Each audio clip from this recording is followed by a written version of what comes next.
Om Tat Sat. Welcome to Gyan Bhakti channel from Swami Nikhilananda. My humble prostrations to the all-pervading Brahman, to my worshipful Guruji, Swami Jyotirmayanandaji Maharaj, to Ram Parivar and all sages and saints, and to each of you divine soul watching today's satsang.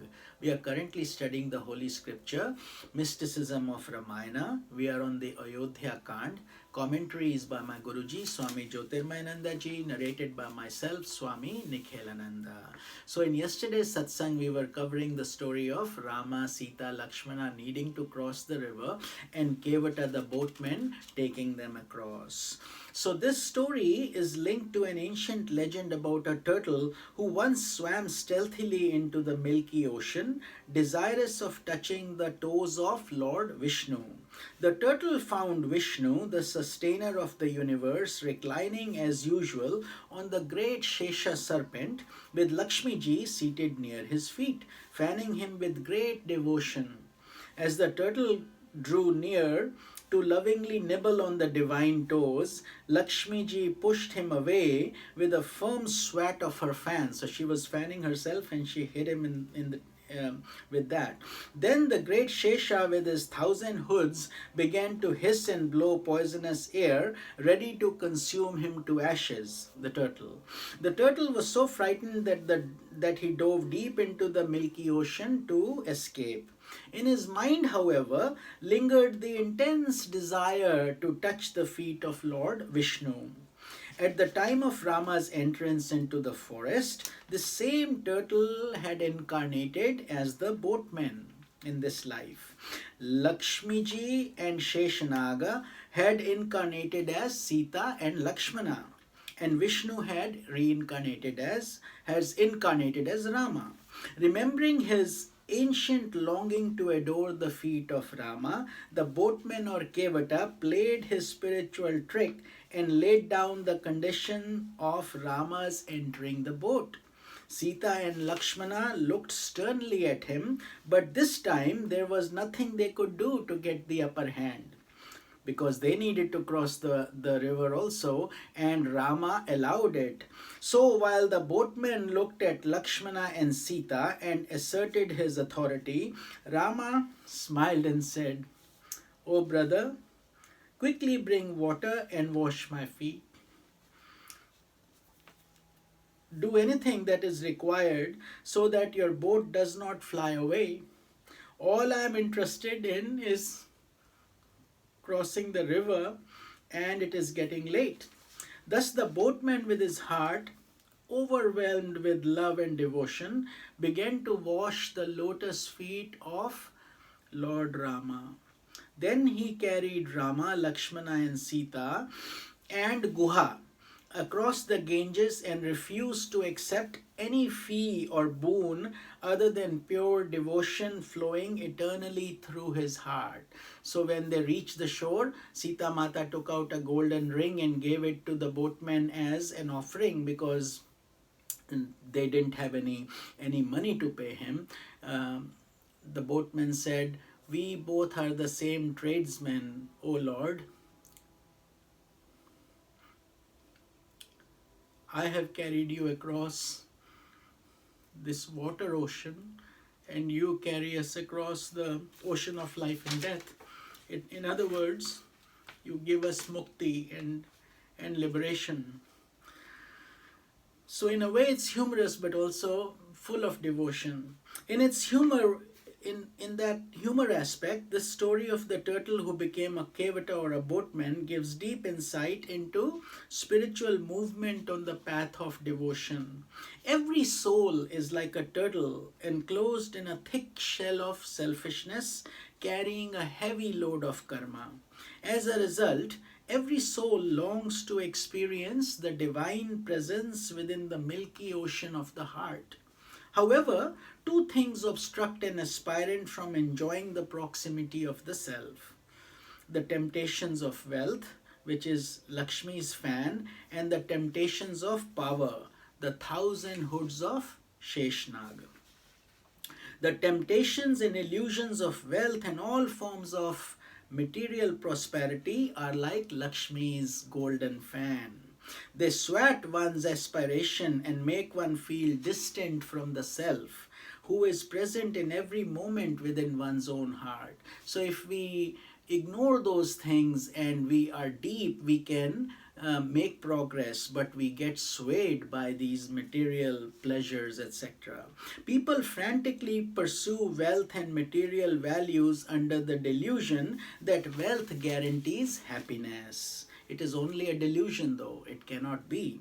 However, this is an erroneous notion. It is true that a human being must have material stability, but material stability is only a means to a higher end in life. It is not the end in itself. And that's the important lesson we should all remember. The material life values in life, which is artha, money, must be pursued, but with dharma. That's when we should earn money, but in an ethical way, as the basis, and with moksha or liberation, the spiritual value of life as the goal. So that's why our four purposes are dharma, artha, kama, moksha, and therefore we should live in our human body. We should live a life of purity, and with liberation as the goal. If one succumbs to the temptations of material prosperity and ignores dharma and moksha, then that prosperity will not be prosperity at all. Rather, it will come to a person like a curse, making them restless, stressed, and mentally unbalanced. And we see that all the time in this current world. People have so many things, possessions, money, name, fame, but yet internal happiness is not there, stress is there, the family is disintegrated, and so on. So it's very important that we have dharma and moksha as the balancing processes within our life. In Bengal, India, Lakshmi is often shown riding on an owl. This implies that if one is not rooted in dharma and allows prosperity to cloud his normal reasoning, Lakshmi ji comes to him like a curse, riding on an owl, limiting his vision. On the other hand, if one is rooted in dharma, Lakshmi ji comes to him as a blessing, riding on the divine eagle Garuda, and gives wings to his movement towards liberation. So when we should pray to Lakshmi ji, we should pray to her in her 8 material wealth forms, Dhan Lakshmi, Dhanya Lakshmi, Siddha Lakshmi, with all those values rather than just wealth. The temptations of power are represented by the hoods of Sheshnaga, the cosmic serpent, the giver of all powers. Power refers to the psychic powers that one attains through the practice of austerity and meditation, as well as to the power of position, the power of wealth, or any form of power, fame, and glory that makes a person's mind agitated and deluded. Anytime you fall for those temptations, Sheshnaga is as if hissing at us. As long as an aspirant is tempted by wealth and power, he remains a turtle and cannot touch the feet of the Lord. But there comes a time when an aspirant outsteps these temptations by advancing on the path of devotion. With the blossoming of true bhakti or devotion, Maya, which is cosmic illusion, loses its hold over our mind.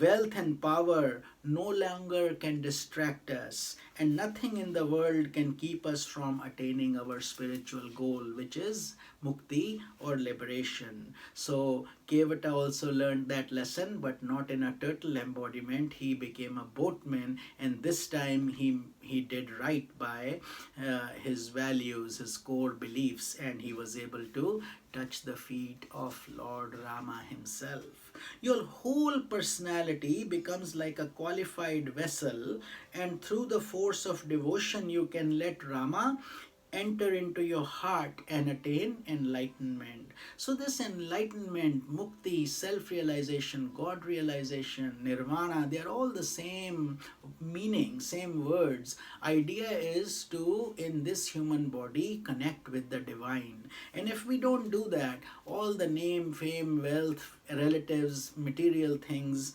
are transient, and eventually we die, and then we don't take all this spiritual wealth with us which we could have accumulated.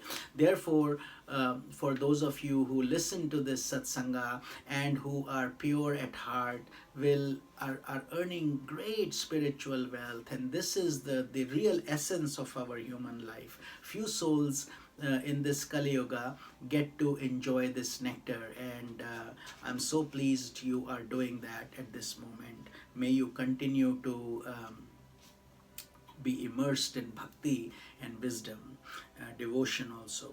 You become a boatman and help others to cross the waters of the world process by the example of your selfless love. So when you become pure, you don't need to do anything. Your fragrance automatically permeates. You become like a moving temple. Wherever you go, people will find peace, people will find happiness. And that is the kind of life we should be leading, and it is very much possible in this human embodiment itself. We just need to be sincere and faithful and continue our spiritual journey. So we will, in tomorrow's satsang, we will be covering establishing a hermitage deep in the forest, that they do create a kutia to live, and we will cover that in tomorrow's satsanga. This is Swami Nikhilananda. Om Tat Sat.